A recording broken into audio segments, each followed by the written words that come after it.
Thank you very much. Thanks. And thank you everyone for the wonderful hospitality that people have been giving me here. It's a huge honour, and as Lena said, it's actually nearly 18 years now. So it's gone up a bit since that was written probably.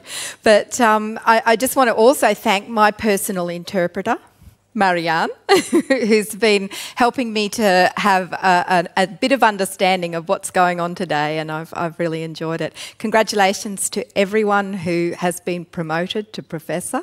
That's a wonderful achievement. So, and to everyone who's been awarded an honorary association with the university. So I should say that my association with this university is due to my colleagues in rehabilitation sciences, and I thank you, Bodil, for all the years of partnership that you've given me and the research that we do together and what we are going to do in future. So it's a very important area in my view, because when I was in my late teens, my brother had a very severe car accident and resulting in a brain injury, and my family was thrown into the world of disability and rehabilitation. Now you'd think that those two things would go together nicely, disability and rehabilitation, but they are in fact very uncomfortable partners, and it doesn't go together very well philosophically. And I want to take you today through a little bit of a historical journey as to why that's the case and how we're trying to fix that in our research centre. So I started my career then in disability, and I was one of the early disability studies students in Australia. I had a wonderful professor named Rex Newsom who had cerebral palsy and had managed to fight his way through the academic system, which is a very ableist system, funny enough. And he was able to fight his way through that system and become a lecturer. So he was recognised as one of the best in disability studies. And then I went on to work with Paul Hopkins, who was a rehabilitation physician, and you'll see that he is honoured in the name of our research centre. So our research centre is an industry-funded centre that's based in the health system and the community sector, and its whole intent is to try and make rehabilitation and disability studies much more applicable and translated immediately into practice. So Paul Hopkins was training to be a surgeon and had a stroke while he was doing his training and was told he could never be a surgeon because of his hemiplegia. So he went on to become a rehab physician and set up rehabilitation in Queensland back in the 60s, actually. So it was very, very fledgling area then with not much talent in the country. So, as I said, I'm going to just take you on a quick journey through history about why these two areas just haven't really got on. If we look at some basic definitions, disability studies is the study of forces that can actually keep people disabled. And it's about eliminating those forces or minimising those forces in society so people don't feel as disabled.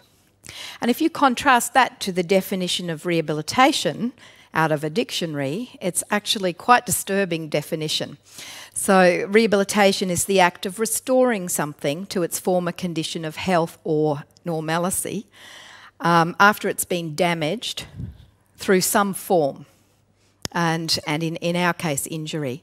But it's also about restoring yourself after a period of disfavour. So I think when we look at the definition of rehabilitation, it's not surprising why disability advocates and people who have disabilities find that definition a little bit disturbing. And there are more contemporary definitions that I'll come to later.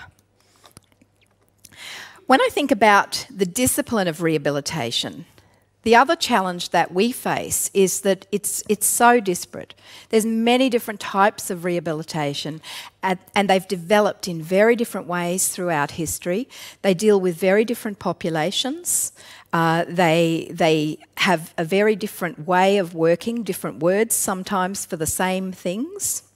And I've listed just a few types of rehabilitation there, you know, some of which you'll be quite familiar with, but others are quite new and unusual. And as I said, they all use their own terminology and have their own way of working. So the discipline of rehabilitation doesn't hang together well either, which is a bit of a challenge for finding good philosophies to underpin the way we work.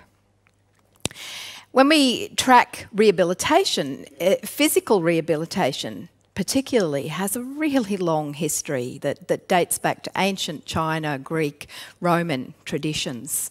And they wrote extensively about rehabilitation as a holistic way of healing and health, and there were places that were designated specifically for rehabilitation, places where people went to recover, and they would receive all sorts of nutrition advice, exercise advice, and so on.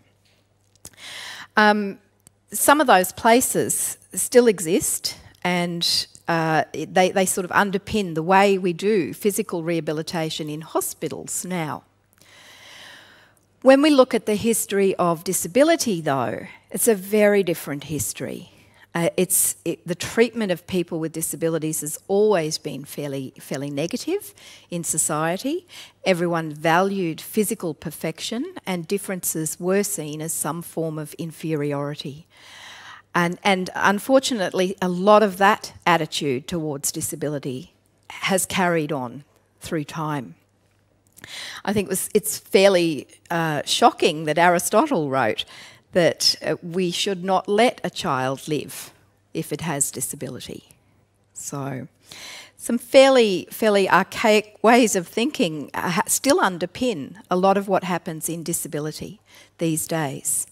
In the Middle Ages, there was this strong religious driver that allowed us to interpret disability as a punishment, something that God was doing to you, either because of something bad you'd done, or to help you to learn how to manage life better. So there were some very religious ways of thinking about disability, and churches and monasteries were the primary way of caring for people who were disabled.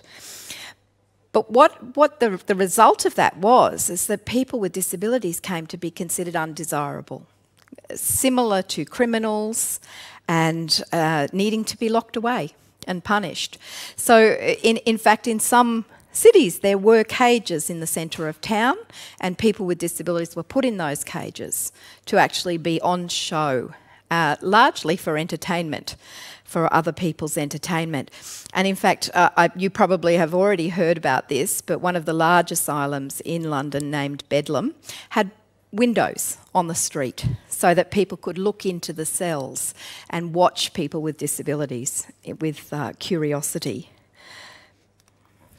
As medicine started to develop, we started to develop a more medical understanding of disability. Physical impairment equated to the level of abnormality that you would see. So the World Health Organization was working on concepts like impairment and handicap, and those definitions really prevailed for a very long time. And this is what was known as the medical model of disability, and it's one that we still struggle against these days. So the idea of the medical model of disability is that the problem is the individual. So you can see how that really carries on from this whole idea of people with disabilities being punished, something's wrong with them. It's about the individual, and that's where the problem lies. So I think for disability advocates, it's very clear that all through history, every form of inequality has come from some sort of biological assumption of inferiority. So the medical model is something that isn't viewed very well by people with disabilities and disability advocates. There's a shift in society in the 1800s where not only were people seen with a bit of compassion because there was something wrong with them, but that they were actually so wrong that they needed to be taken away from society, removed from society, removed from view. And I've put some examples there that, you know, even when you read about them today, it's almost impossible to believe that people thought this way. There was such a thing as an ugly law in America, and that meant that it was illegal for you to be outside in public if there was anything wrong with your physical body, or if your behaviour was somehow deviant. So these sort of laws started to come in place across the world. There was a very influential essay in the 1920s, and it was arguing the legal case as to why we should be allowed to euthanize disabled children, and why parents would in fact want that to happen because of the burden that these children would place on them. And I'm not aware if everyone realises that the very first people to go to the extermination camps were people with disabilities, and they were singled out for that reason, to try and clean up the gene pool and get rid of the people who were inferior. There's an even more disturbing case, which was the case of Carrie Beck. And Carrie was part of the generation who were sterilised. And this was happening, it's happened to thousands, tens of thousands of disabled people, that they were sterilised so they could not breed and pass on their genes. And the justice in the hearing stated that it was far better to let these people die and not breed, because 3 generations of imbeciles were enough. So these are public statements by very influential people, often with either a medical or legal background. And for disability advocates, this has become the symbol of all oppression. Medical, legal ways of arguing the case. What's been interesting is the introduction of economic arguments, though. So around the wartime, the Second World War, and just before that, there was quite a significant campaign trying to tell the populace about how much people with disabilities cost them and why they should be controlled and removed from society. And that's just a poster there, one of the posters, saying that 60,000 Reichsmarks is what these people cost you each year, during a lifetime, sorry. That concept of cost of disability, the burden of disease, has carried right through to current days, and we use disability-adjusted life years as a measure these days, and it's quite a complex calculation, but it's all based on predetermined judgments about what is a valuable life, what is a life worth living, and to what extent, to what amount of disability you can take before your life is not worth living, and in fact it's scored down near death and just slightly above death. So a lot of assumptions about what it feels like to have a disability of some kind. And I think the thing that I learnt in disability studies and in my work over the years is that in fact people who have disabilities don't view it in that black and white way. It's just a part of who you are. In the war is when rehabilitation and the medical approach to rehabilitation really gained a lot of momentum, because we had so many soldiers coming home to all countries, and they needed recuperation, they needed treatment, they needed therapy. So convalescent homes were being established everywhere, and rehabilitation, particularly for spinal injury and amputations, and also for psychological stress. That's when rehabilitation really started to grow, and people were being trained in rehabilitation. So it became something just after the war. And there was a very different attitude to soldiers who needed rehabilitation. They were worthy of our compassion, worthy of treatment. But more importantly, they were seen as a burden, a cost burden, that then needed treatment in order to get back to work and become productive members of society again. So vocational rehabilitation was something that really started to grow around this period, and is still seen and actually is a very cost-effective intervention. So still, though, once those soldiers didn't get back to work as quickly as they should, they were still seen as objects of pity. So pity was still the predominant force driving disability services. And I think what became worse was this sense of paternalism. If something is to be pitied, it's not productive, it's not useful. And so there was lowered expectations on people with disabilities and not much opportunity for them to do anything. So the jobs that they were often really low-level positions that not many people would like to accept. And the amount of stigma attached to disability is evident in the extent that people went to hide their disabilities. And I think not many people realise that Franklin Roosevelt was in a wheelchair, because it was one of the things that was an enormous amount of energy spent on trying to make sure that no one really knew that he was disabled, because disability was associated with such pity. So following on from this approach of removing people with disabilities from society, both for their own good and for society's good, there was this rise of institutions. And in around the 1970s, institutions were at their peak, and the majority of children with disabilities were put straight into institutions. And this is in many countries, but you will be very, very proud to know that the driving force behind shifting these institutions was a Swede, Nere. And in the 60s, he worked with intellectually disabled children, and he spent a lot of time going around all the institutions and really trying to identify what was wrong in these institutions. And he was very influential. And I think he was the one who said to Ronald Reagan that in Scandinavia we treat our cows better than you treat your people.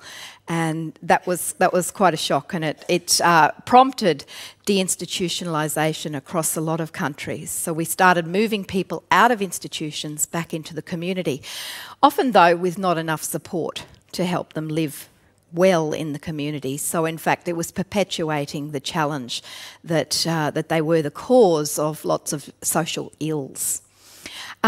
We had quite a reaction after Nere started going around the countries and telling everyone about normalisation. And that was the social model of disability. So Mike Oliver was a disabled academic again, and he started to coin this phrase of social model of disability, just to remind people that in fact disability doesn't rest within the person. Disability is in an environment. If I can't get through a doorway, I'm disabled, but if the doorway opens automatically, then I'm no longer disabled. There was quite a backlash against that model. It's been a very important model for shifting attitudes and giving rights to people with disabilities. But the backlash was that denying impairment doesn't do us any good at all, because we still need to treat some of those impairments. So we were sort of trapped in disability and rehabilitation studies. We were trapped in this debate that actually divided the world and divided the disabled advocacy movement as well. So in rehabilitation, we've been driven by a response to that, which is the International Classification of Functioning, Disability and Health, which is much more of a recognition that context is important. So you'll see in the model there that we talk about body functions and structures, but we also talk about activity, participation in society, and the contextual factors that help that to happen. We've seen a much greater increase as a result of that on self-management, the idea that people will manage their own health if they're given the chance, the opportunity. Increased emphasis on technical aids and environments that can facilitate and enable people. And we're at a position now where we actually have, in 2017, the World Health Organization has recognised an economic argument that we cannot support disability in the way that we need to unless we have proper rehabilitation services. So we've got a call to action from the World Health Organization now, which is meaning that a lot more attention is being put into rehabilitation and improving how we deliver that to future generations. So we have had some positive impacts of the economic argument. We still have not sorted out the debate between the social model and the medical model. Those things continue to force divisions in between disability and rehabilitation, but we are getting a little bit better at doing that. And I think one of the most important things that always comes home to me is that it's important for all of us to have a good rehabilitation system in any country, because we will all need it one day, and I think it's easy to forget that we're all ageing. And this is a quote from one of my favourite ethical bioethicist philosophers, who says that able-bodied persons maintain a host of deep-seated but strikingly adolescent fantasies about eternal youth, independence and rugged individualism. And it renders it unimaginable, the idea of serious functional loss from the onset of disability. But having looked after now both my parents, my ageing parents, it is a very, very real thing that we're all facing. So it's in all of our interests to have strong rehabilitation systems that can help us manage better in our lives and stay in our homes. I think just one more thing that all of this has led to is this drive for personalised regenerative rehabilitation. And this is another whole wave sweeping across the disability and rehabilitation sector right now, where we're no longer thinking of neuroscience as something that's hardwired. We're recognising that there is neuroplasticity and that we may be able to transplant stem cells.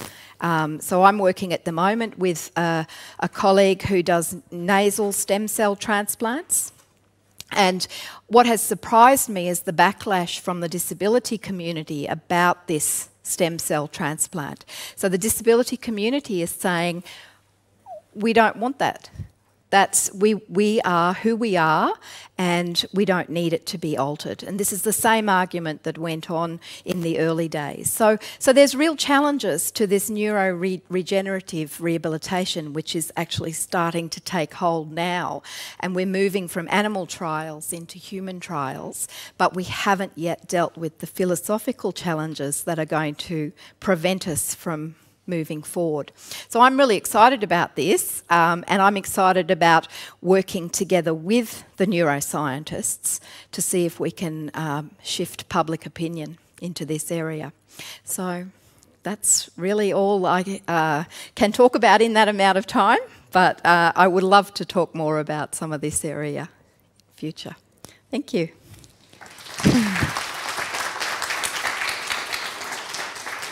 Thank you. And of course, do we have any questions? I'm looking at Mats, but he is not waving this time.